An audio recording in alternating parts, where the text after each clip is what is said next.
there for more than 2 hours and watch it because we didn't find it to be necessary. But later, they'll probably try to do that, and we'll see how the impeachment court will rule on it. Sir, what are we expecting for this afternoon? As I've mentioned, no, they will cross-examine the witness, and this is their right. No? Ang trabaho ng prosecution, ilatag ang ebidensya, iyo po ang aming testigo. Under the process, under the rules of procedure, ang depensa naman ho, meron silang karapatan na mag-cross-examine ng witness namin. But we're confident no, na tatayo ho ang ebidensyang mga linalatag namin. Yes, Paul, you have something to add?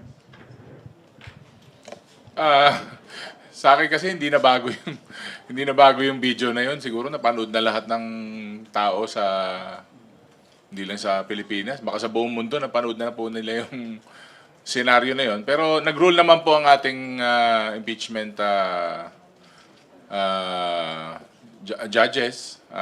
Sinabi naman po nila na pwede pong gawin yun during the time ng defense. Klarong-klaro naman po yun. Pero pag umiikot ka naman po, nakikita, ang tagal na po nun. Ilang taon na? Ilang taon na ba yun? 2 taon? Klarong-klaro naman po, binalikan yung mga timestamps saka nung plinayback nila yung mga crucial saka importanteng part. Bago po ako bago po nag-umpisa tong trial na to, nasa La Union ako umuwi ako Pag tinatanong po ako dito, hindi ako masyado nagde-dwell dun sa alam kong equally important yung other articles, pero parang dito talaga may kurot yung sa grave threats kasi parang ang hirap namang depensahan nung direct threat na yun, yung open threat, sabi nga nila. Sabi nga, sa ibang bansa yan, nako, secret service ng nakaharap sa'yo Sabi, yung mga, usually po kasi mga kakwentuhan ko, mga matatanda Ang sabi nila, nagdakes. Ang sama nung narinig nilang gano'n na open threat na ganyan, na manggagaling po sa matataas na opisyal. Although, ongoing na po itong ating trial, yun naman po yung importante. Sabi ko nga, ito lang po yung proper na forum para ipaliwanag po lahat at saka idepensa o ilatag man yung ebidensya. At napakalakas po ng araw ng kahapon, napakalakas po ng sigaw ng ebidensya. Thank you. Is it possible for the prosecution to present the second witness later, sir? It will depend. So what will happen is the defense will start their cross-examination when they're done. If necessary, we could also conduct a redirect examination, and then they'll also have the right to conduct recross. So depending on how long all of that will take, if there's enough time, and if the impeachment court will allow us, we'll be ready to present our second witness today. Thank you po. Atty? Okay, Red. Good morning po, Kong and Attorney. Kong, sabi po kasi ni Attorney Michael Powa, the defense spokesperson, na they're not counting the scores. Hindi naman nila binibilang yung scores kasi nga this was in reply doon sa sinabi yata kahapon ni Kong Zia na parang panalo na raw ang prosecution. Pero ang defense, they're saying na they're not counting down the scores kasi hindi naman daw ito parang parang di man daw ito boxing or it's still early in the game, ika nga nila. What's your take po doon sa sinasabi ng defense na it's too early to keep scores or keep tabs on this? Should I take it first? Yeah. Okay. First of all, the prosecution is not claiming victory at this early stage. As we've stated, we've just said that we're pleased with how the first day of presentation of witness went, because despite the repeated attempts to stop us from presenting our evidence, we prevailed and were able to do that. Now, tama ho yun, kami, again, to be fair dun sa other party, they were just doing their job, in-expect naman talaga natin yan, they will raise objections. But fortunately, sa aming side, we were able to counter them and impeachment court allowed us to present our evidence. So, naniniwala ho kami doon, no? Hindi ito paramihan ng objections at paramihan ng favorable ruling sa mga objections na to. Patibayan ho ng ebidensya to, and that's our goal. Malakas po kasi ang kiliti ni Kong Zia. So medyo nakiliti siya. Nakiliti siya kahapon. Kasi alam naman po natin, halos magdadalawang taon na po to bago nagumpisa yung trial. So yung pagkasabi niya ng panalo, the mere fact na mapipresenta na po yung ebidensya, magkakaroon na ng trial, is a victory in itself. Klaro naman po yun sa prosecution, sa sentiments po ng mga sentiment survey, sa iba't ibang survey. Tansya ko po, kinilig siya ng konti. Pero again, as explained by Atty. Tolosa, mahaba po yung proseso. Kumbaga, these are the early steps. And sabi nga po, maganda na po na tumatakbo na po itong ating impeachment. It's a big first step for every Filipino. One last na lang po on my end. Of course, nasabi din po ng defense na yung mga objections nila are it's a way of it's part of the process kasi nga yung iba daw doon sa mga questions niyo were leading questions or questions daw na answerable by yes or no po. And also parang marami din, of course, marami din silang objections yun nga yung sa pag-play nga ng video kasi nga yung sa context po. Tell me po, attorney, do you think po ba or does it think po ba na the defense did too much objections na parang, or you think po ba that they are delaying the trial po? Alam mo, Red, nasa diskarte nila yan, tulad nga ng sinabi namin sa iyo kanina, diba? In fairness to them, they're doing their job, no? They'll do their job, they'll try to object to our questions, and we'll do ours, which is to present evidence, diba? Okay, let's listen to Ma'am Milky. Good morning, Attorney and Kong Pao. You were pleased, sabi nyo nga, with the results of day 2. How will you maintain the momentum of the hearing? Well, we think there's only one way to do that, no? Which is to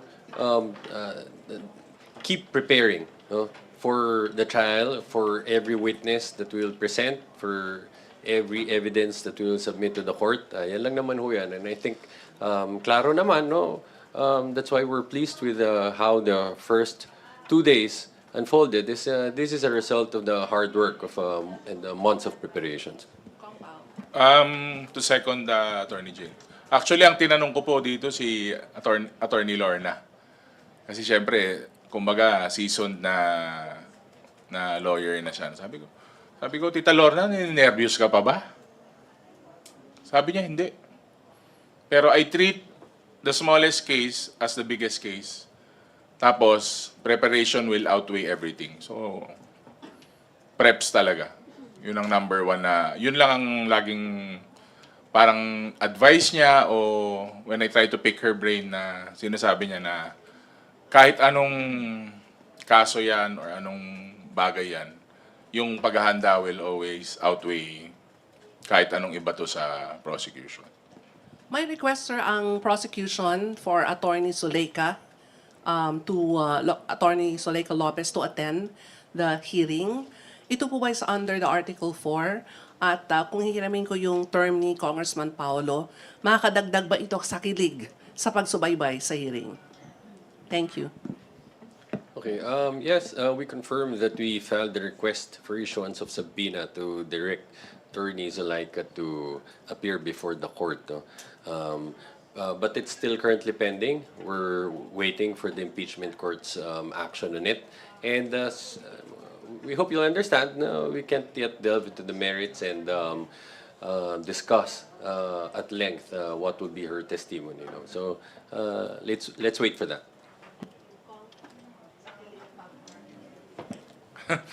May kilig factor naman doon.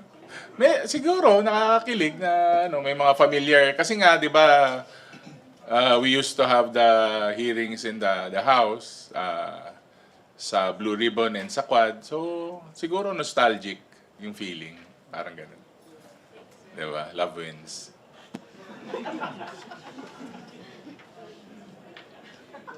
Magandang umaga po. Kenneth from Inquirer. Sir, matanong na lang din po pala, attorney. Cross-examination na kasi mamaya. Will the defense be allowed to pursue leading questions pagdating sa witness? Yes, that's allowed on direct. And I'm how- sorry, on cross-examination, that's allowed. After, sa redirect, pwede pa Sa rin po? redirect? No. Cross-examinations lang po talaga. Yes. And how will this affect the case po? Na allowed ang defense to put forward leading questions into the witnesses? And how is the prosecution preparing against efforts to weaken the evidence and the testimonies of the witnesses being presented? Okay. That's normal, no? Sa lahat naman ho ng trial work, ganyan ho talaga yan under the rules of court, no? Leading questions are not allowed during direct examination. They're allowed on cross-examination, no? So, that's nothing uncommon. So, ang mga prosecutors natin ay handa naman ho sa ganyang klaseng proseso. So, as you could see yesterday, it went smoothly naman yung presentation of our first witness. Okay po.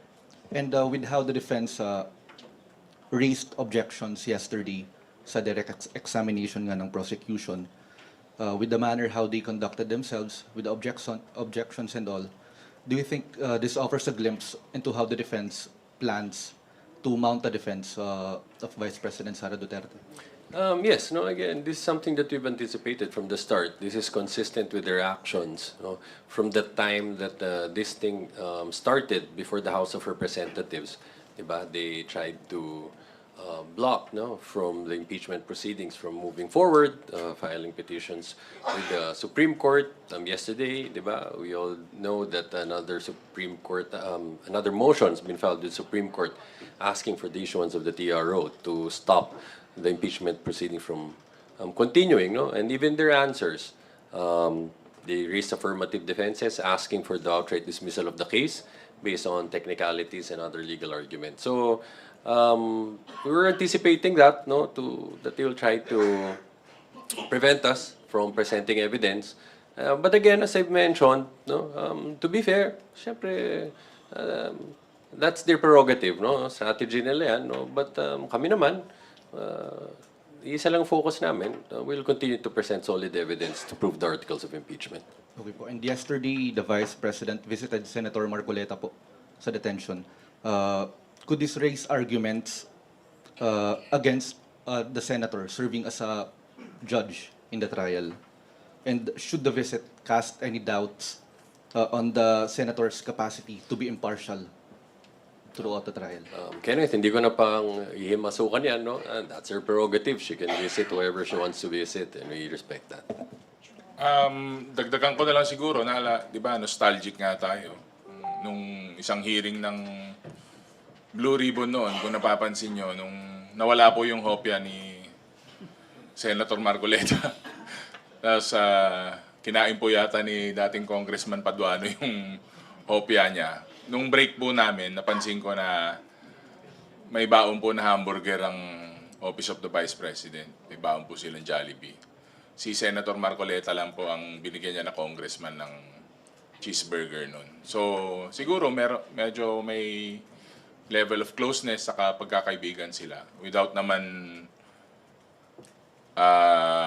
judging kung ano man ang relasyon ng pagiging senador or OVP. Siguro one of her BFF siguro kasi siya lang yung binigyan nga ng cheeseburger na congressman. Kami hindi binigyan. Haji? Good morning po. Good morning po, Kongs and Attorney. Sundan ko lang po yung tanong ni Kenneth na they will try to weaken the case.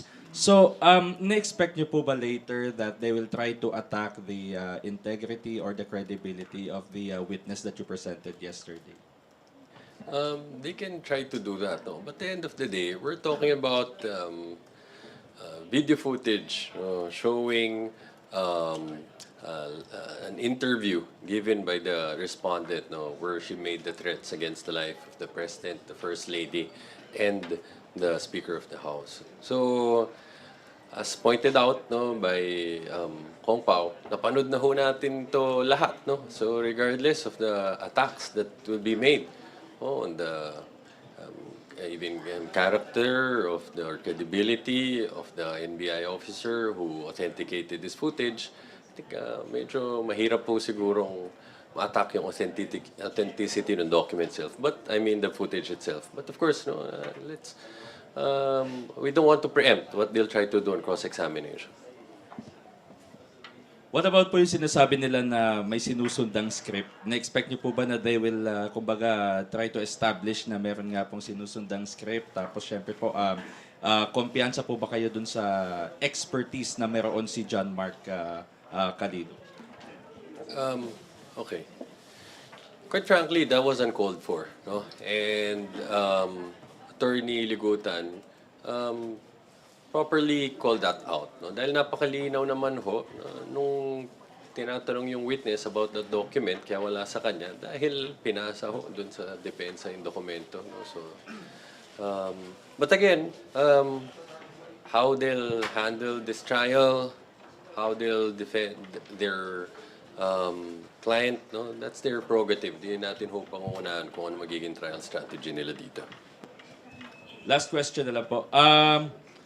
Although it's their right to request na play nga po yung whole 2 hours ng press conference ni VP that time, do you think na yun pong ipinresent ninyo na 2 minutes and 18 seconds po would provide the context that the public needs or the senator judges need? Tapos po, kasi considering na before the answer of the Vice President, I think may question din po na ni-raise yung isa po na nandun sa press conference. So sapat na po ba yung konteksto na na-provide kung kayo po yung tatanong?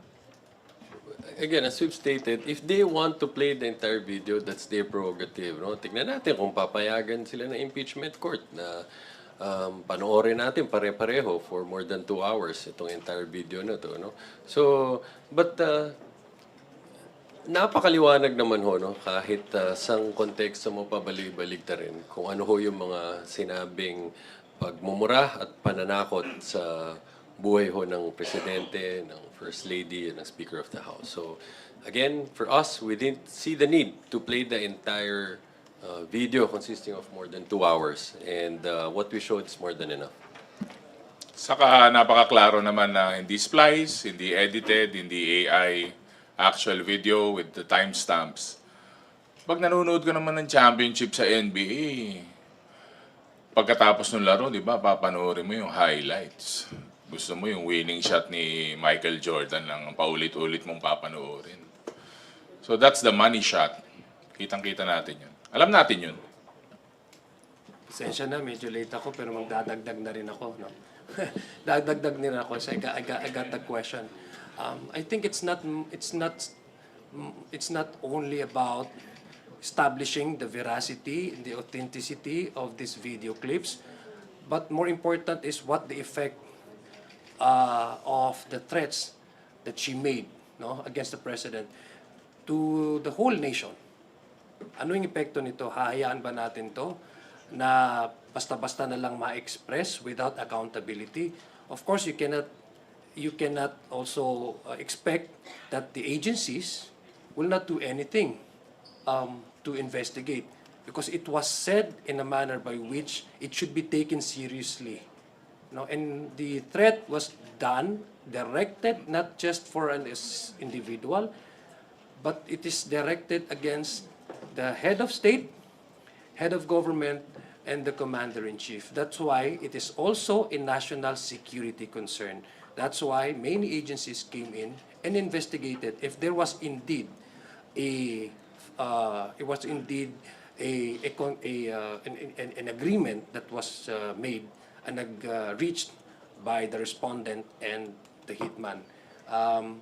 Pangalawa, dadagdagan ko na lang po, the mere fact that she had that idea and made an understanding and agreement with the person whose livelihood is sourced out from killing people is already a betrayal of public trust. Kasi she is expected to uphold the law, she is expected to promote the rule of law, that no one should take justice into their own hands. Yun mismo yung alam niya na merong mamamatay tao at hindi niya ito pinagsabi sa mga pulis, sa mga ahensya ng ating gobyerno, at siya mismo ang nakipag-usap, that alone is a betrayal of the oath that she has taken prior to the assumption as Vice President of this land. All right, Eden, your turn. Good morning po. I-follow up ko lang po yun dun sa banta ni BP Sara. Dun sa presentation kahapon, na wala po kasi yung kapag pinatay ako. Kaya dun po papasok yung sinasabi ng yung conditional threat. At ito daw po ay hindi naman pumapasok doon sa articles of impeachment. Hindi po siya impeachable offense. Pwede pong pakipaliwanag natin sa ating mga kababayan. First of all, to be accurate, I think the witness himself repeatedly stated that, no, nung tinatanong ho siya about dun sa mga relevant na portions ho nung interview, sinabi din ho niya yan, no, yung parte na yon bago siya sumagot, no, at pagkatapos yung buong statement ho na yan. So, nailad naman yun. And if the defense would want to emphasize that, they're free to do so. They can do that during cross-examination. No, but our position remains, no, that condition does not make the threat any less unacceptable. No, again, as pointed out by Kong Zia, this threat was made by no less than the person who will benefit, no, should it be carried out. Diba? It was made against the highest officer of the land by the person who will benefit if it happens. Dadagdag ko lang, no? Remember, even before that response to a question during the Zoom conference, there were already interviews and statements by her indicating that is already that pattern. Puputulin ng ulo, di ba? Huhukayin yung dating Pangulong Marcos, itatapon sa WPS. So, kahapon po, pinresenta din po yan ng prosecution to prove that there is that pattern, no? Even prior to saying, to making these grave threats during the actual Zoom interview ng Vice President. But be as it may, no? Whatever context, no, whatever reason there may be, grave threats should not be tolerated. Whatever the consequence involved, whatever the circumstance, or yung sinasabi nilang context, para maintindihan daw. Contracting an assassin and having reached an agreement with an assassin is in itself a violation of the Constitution, being the second highest official in the land. That alone, again, that alone is an impeachable offense. So it's regardless whether the context is, because of there's a rumor or a plan to eradicate a certain family. That does not even give justification to threatening the president, who is the commander-in-chief, the head of government and the head of state, who, by the way, if that happens, she would be the one to stand to benefit from that. Janeska? Good morning, sir. Yung sinasabi lang po kahapon ni Presiding Officer Escudero, on photocopies po kasi ito, kasi the defense seems to be dun sa part na photocopies lang po the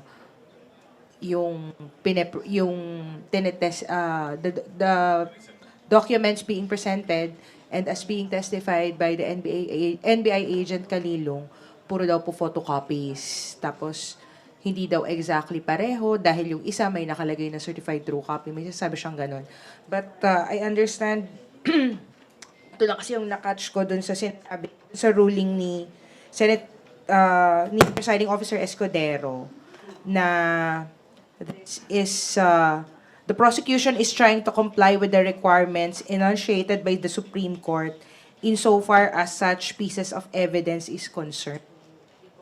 Sabi ni Senator Escudero. Can you just expound, sir, why photocopies are as good as the original? Thank you. Okay. Thank you for the question. No? Para mas maliwanagan tayo lahat. I think madami nagtatanong tungkol sa bagay niya. No? So under the new rules on evidence, malinaw ho yan, no? That there's a rule that we call the original document rule. Under that rule, duplicates, no, such as photocopies, are considered as originals, no, provided that there's no genuine issue regarding its authenticity. Now, kung ang rini-raise lang ho, no, ng mga discrepancies ay merong marka na certified true copy versus ibang copy, that is not a genuine issue of authenticity that's being raised against it, because it shows that aside from that stamp or that marking, they're the same. It's a faithful reproduction of the original. So, yan ho yung konteksto na yun. No? I think sa social media, madaming nagko-question dyan sa bagay na yan, na ngayon ba, ang passport, meron nagsabing gano'n, no? Pwede ka na ba daw lumipad? Dala mo yung photocopy. Hindi ho gano'n yun. No? Ang sinabi ni Atty. Ligutan, yan ho ay nakabase sa rules on evidence. No? Sa pagpepresenta ng mga dokumento sa korte, again, under the updated rules on evidence, hindi na kailangan na palaging original ang document ay pepresenta mo, subject to the conditions that I've mentioned. Thank you, sir. Yan lang po from my end. Thank you. Marian, your turn.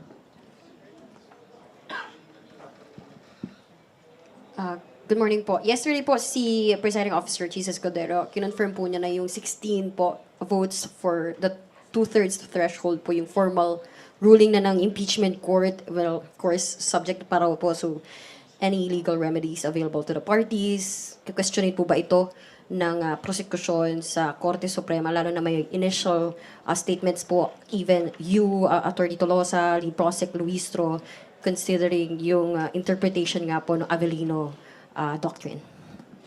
Well, first to clarify, I've never stated yet our official legal position on this two-thirds issue, because I've always said that it will be improper for me to discuss, our legal position on that, because it was premature at that time, But well, first of all, I'd like to emphasize that our stand on this has been consistent, from the very start. We don't engage in vote counting.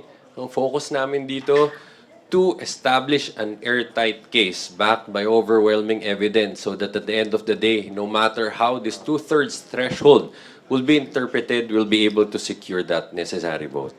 Okay. As to the legal steps that we may take regarding this matter, it's still under deliberation and discussions by the panel of prosecutors, and let's see how we'll address that issue. Idadagdag ko lang, I think during the early part of this impeachment process, it also came out the possibility of reinterpreting. But these are ideas and legal opinions that did not emanate from the House Prosecution panel. It actually came from other personalities who are very much known to be in the legal community. Sinabi naman from the very start ng ating lead prosecutor, si Congresswoman Jinky Luistro, that should there be an event, in the event that there will be an event that this would be officially discussed, ang sinabi naman ng House Prosecution Panel lead ay hindi kami magre-render or mag-officially request the court to reinterpret this.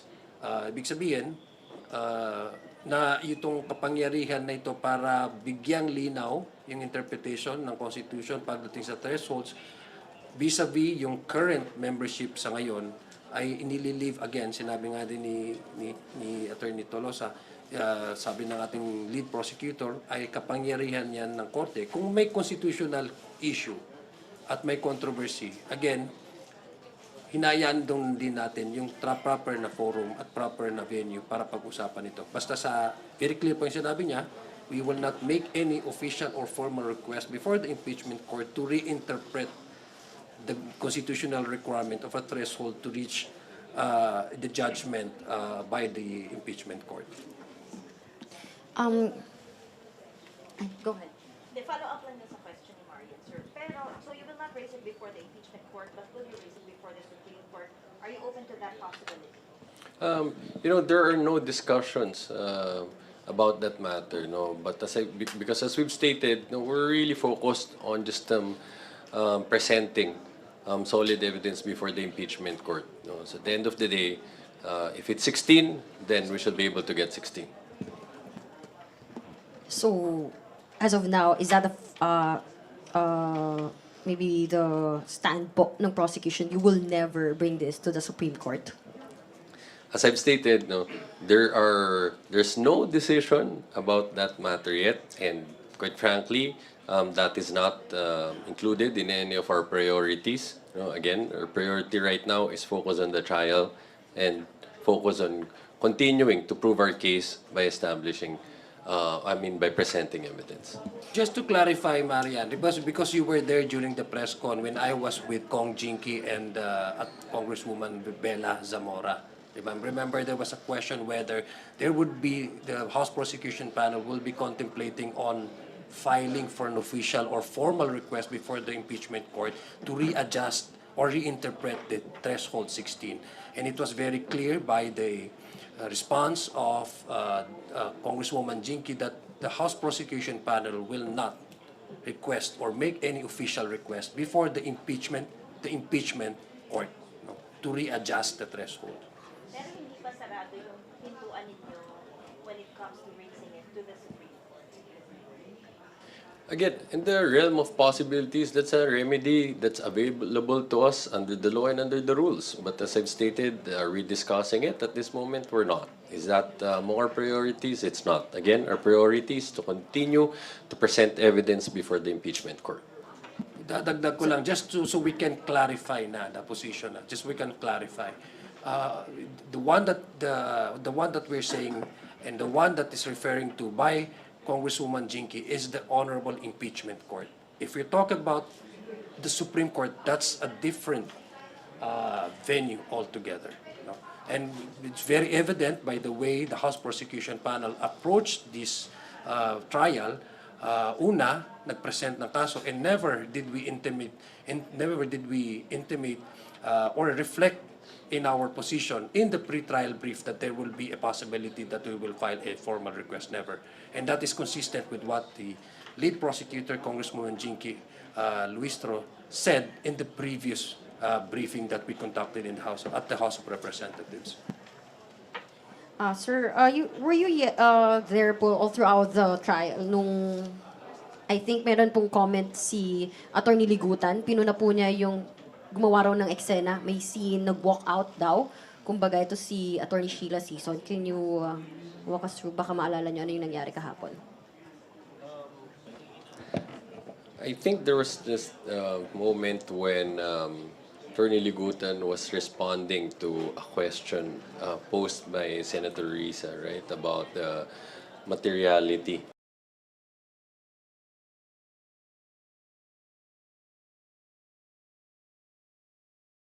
of the evidence being presented. The defense counsel stood up, no, but to him. But in fairness to the other camp, they clarified that there was no attempt to walk out, and they were just trying to go to the comfort room, I think. So we don't want to make much out of that incident.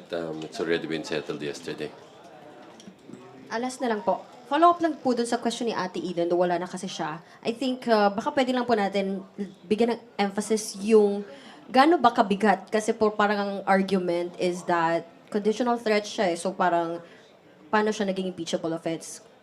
Ang grave threats ba will fall under high crimes too? Baka hindi lang siya betrayal of public trust, culpable violation of the Constitution. Can you emphasize on that? Okay. So, again, as pointed out by Kong Zia a while ago, let's remember that the statements made by the respondent, she admitted that she already had an agreement with the assassin. An agreement to end the life of no less than the President of the Republic, the First Lady, and the then sitting Speaker of the House.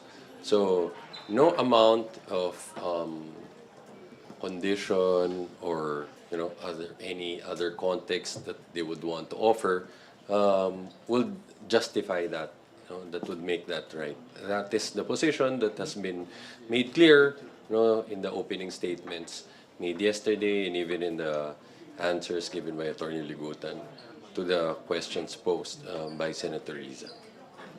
Sir, quick follow-up lang po dun sa tanong ni Ate Janesca. Outside trial lang po, how are you handling or countering lang po yung misinformation and misunderstanding? Kasi kahapon nga po medyo tumatak talaga yung sinabi ni Atty. Ligutan doon sa photocopies being considered original. And meron din po kasing mga nagpo-post din online na nagpo-photocopy nga po ng pera and then sinasabi na pambayad ng Meralco. Paano nyo lang po nakakounter yung mga ganong misunderstanding or misinformation? Ako na? Ikaw? Hindi kasi yan, marami tayong great philosophers sa mundo ngayon, di ba? Siyempre, meron silang mga chat GPT na pang-reply nila, saka pang-sagot nila. Marami silang tools to make them great philosophers as well. Tuloy ko lang yung sa grave threats, di ba? Wala yatang universe na magsasabi na hindi po grave o mataas na krimen ang i-threaten ang buhay ng pamilya ng Pangulo ng Pilipinas o kahit saan bansa man. Parang walang magdi-disagree nun, except the great philosophers. Pero yung mga pilosopong yan, at saka yung mga henyo na nandyan, kahit nga dun lang sa word na grave threats, pwede mo nang kunin yung sagot eh. Di ba? Grave. Ano yung kasunod ng grave? Threat. Ano yung grave? Libingan. Di ba? Kung kukunin mo yun, grabe. Kung tatagalugin mo yung grave, grabe.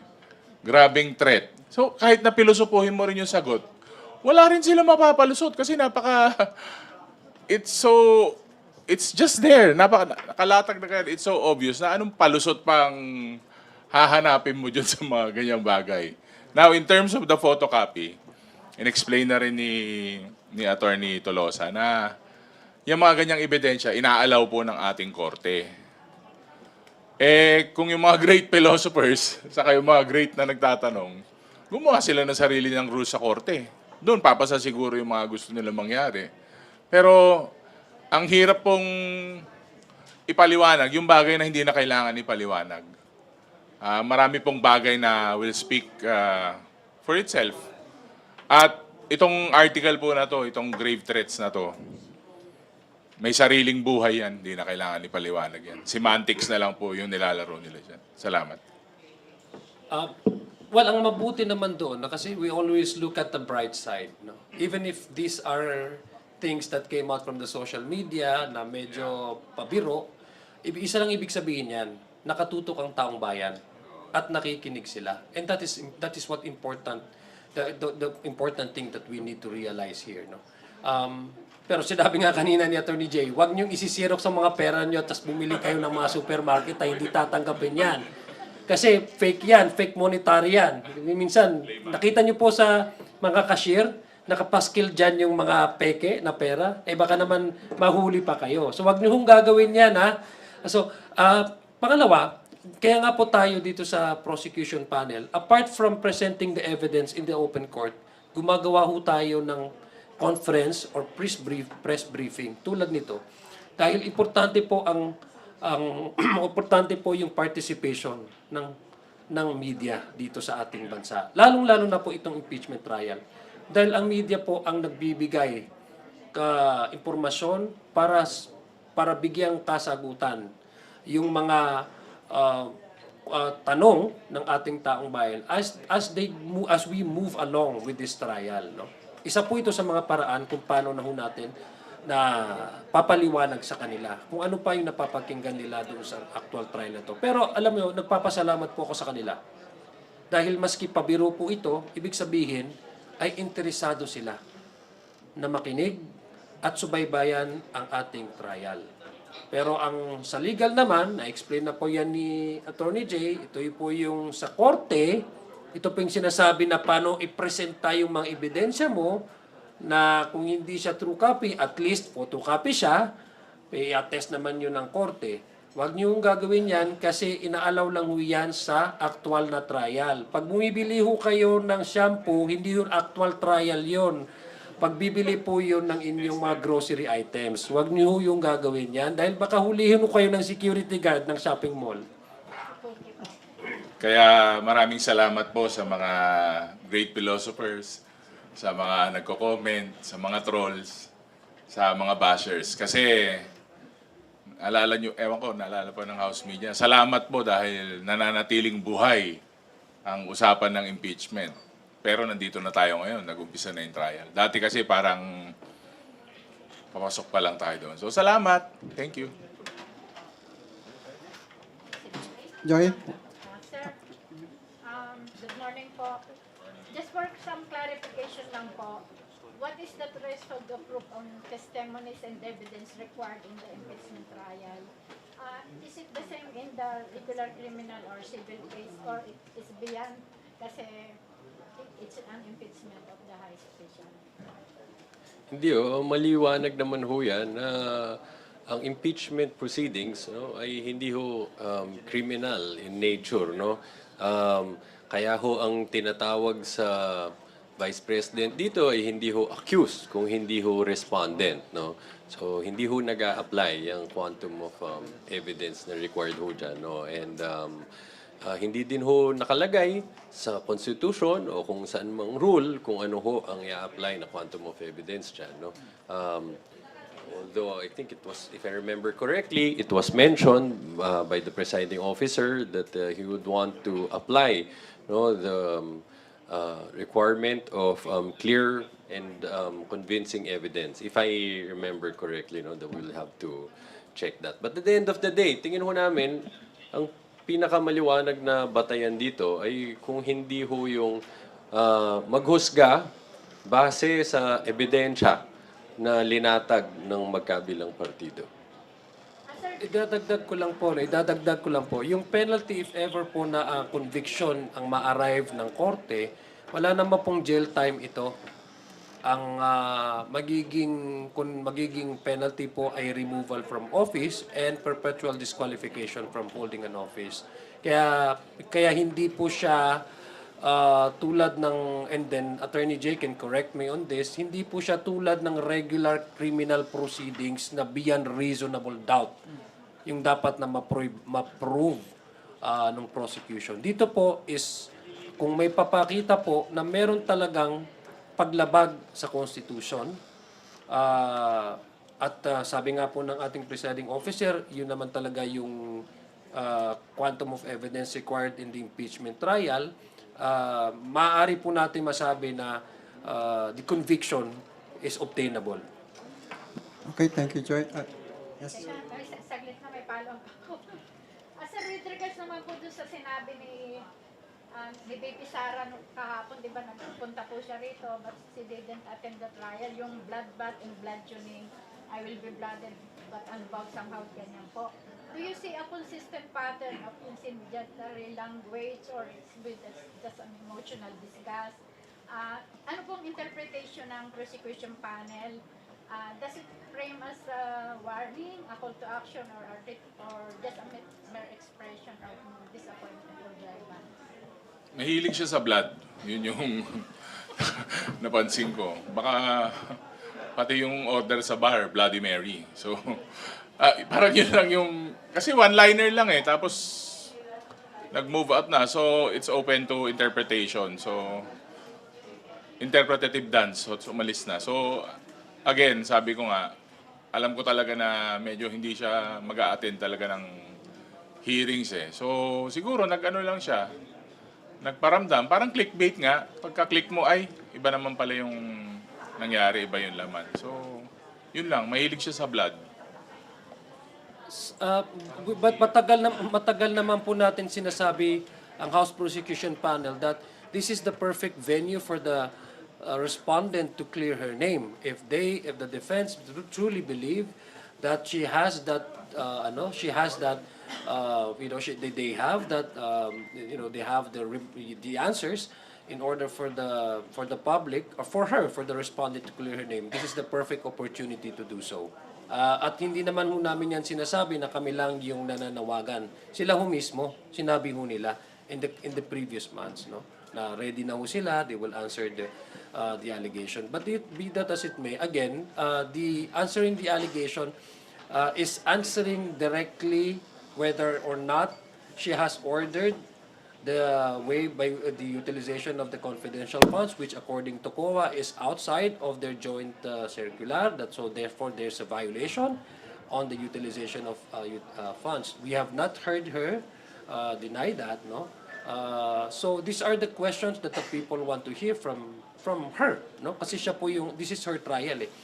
Pero yung mga quotations po taken out from a popular poem, pero sa akin po, parang it appeared and it sounded like a Game of Thrones inspired punchline, ay hindi po yun ang kasagutan at hindi po yun ang inaasahan ng mga tao na yun yung sinasabi nilang handa silang sumagot sa proper forum. Unfortunately, the public is yet again disappointed. Okay, we'll entertain last two questions kasi po may schedule pa sila after this. Okay, go ahead.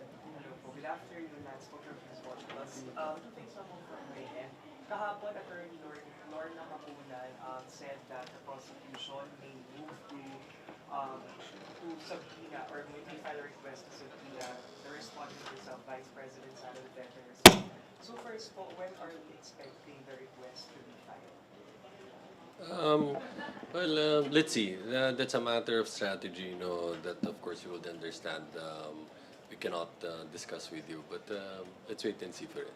But sir, right now po, as a follow-up, do you see any challenge to subpoena or to compel the Vice President to take the witness stand? Kasi ngayon pa nga po, hindi po natin siya dumadala ng trial. So how challenging would it be for the prosecution to compel to take the witness? Okay. Well, as I've mentioned a while ago, this is not a criminal case.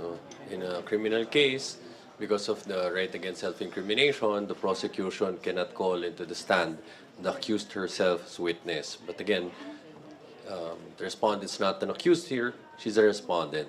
So when that time comes, if and when we file a request for issuance of subpoena directed to the respondent herself, let's see how the impeachment court will act on it.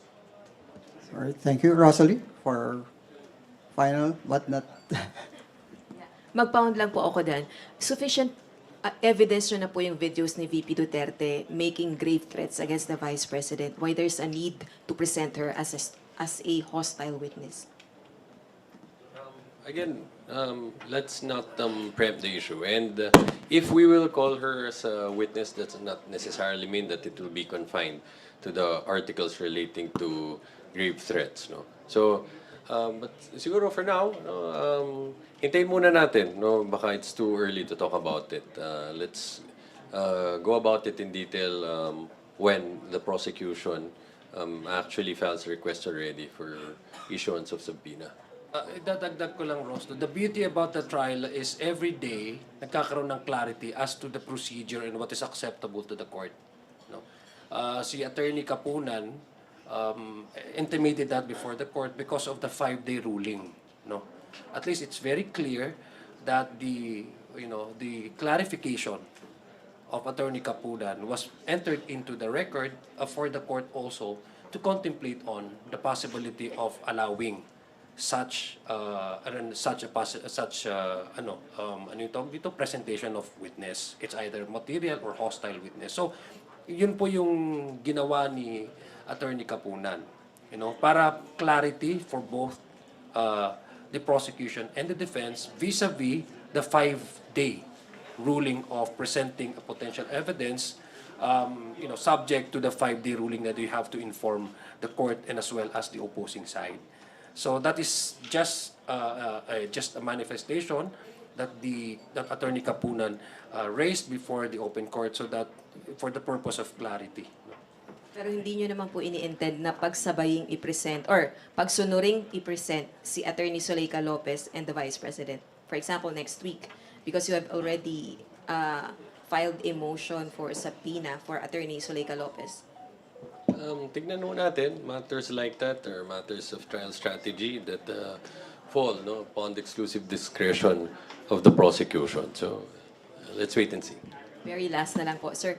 some observers, including po Representative Antonio Tino, said ang defense team, ang strategy nila magbato ng objections and delaying tactics. Do you agree with this observation po?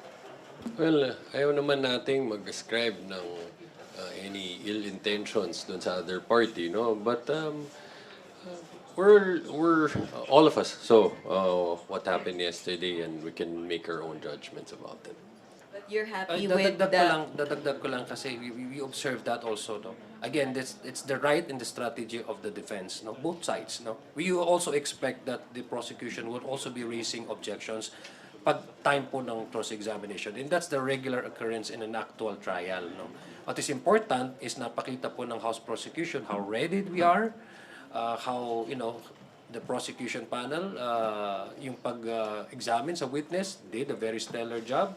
Naipresenta sa korte, pati na rin sa publiko. And no matter the strategy or yung sa defense, hindi na butasan yung ebidensya. At napakita natin na meron siyang expertise at credible siya para maging witness na matest niya itong mga videos na to ay hindi doctored at kinolekta nila to, pinreserve nila ito.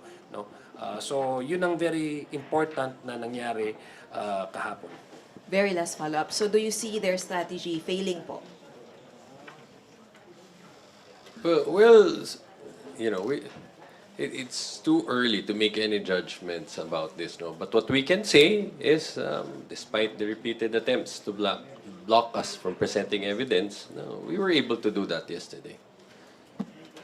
Bro, before we end it, no, even though Red already left, I think it's just proper that we give Kong Zia the opportunity to address the question because it was directed to him a while ago. No? Although we responded to it, baka mas maganda siya makapagbigay ng kaliwanagan. Yes, Kong. Sinabi mo na you secured panalo kahapon. And we explained that you were not talking about it as a whole and you were just yesterday. Okay. But So baka to be let me- fair, maganda Okay, Kong Zia let me Madrid. clarify, no? When all of us witnessed what happened yesterday, when I say we claim victory, I do not refer to the actual specific day that we have presented our case. That would definitely dictate, for example, the outcome of this whole trial. What I'm trying to prove to the public is that for the longest time, the House of Representatives has been doing, the House Prosecution Panel has been doing, all the efforts that we have exerted for the trial to proceed. Because we believe that this is about accountability mechanism of the Constitution. This is upholding and preserving and promoting the Constitution. And for that premise, we are victorious because the purpose of this impeachment is to serve the Filipino public. And whatever is the way and means by which to serve the Filipino public is victory to the Filipino people. Ang sinabi ko, kinilig ka lang eh. Na-excite ka. Oh. But I would not deny, lahat naman talaga masaya din sa nangyari. Masaya sa nangyari. Alright? Okay, so where's Alright, on that note, sana masaya tayo lahat for this press conference and we want to see you again. We welcome you again tomorrow for another press Thank you again, everyone. Thank you. Have a bloody good afternoon, guys.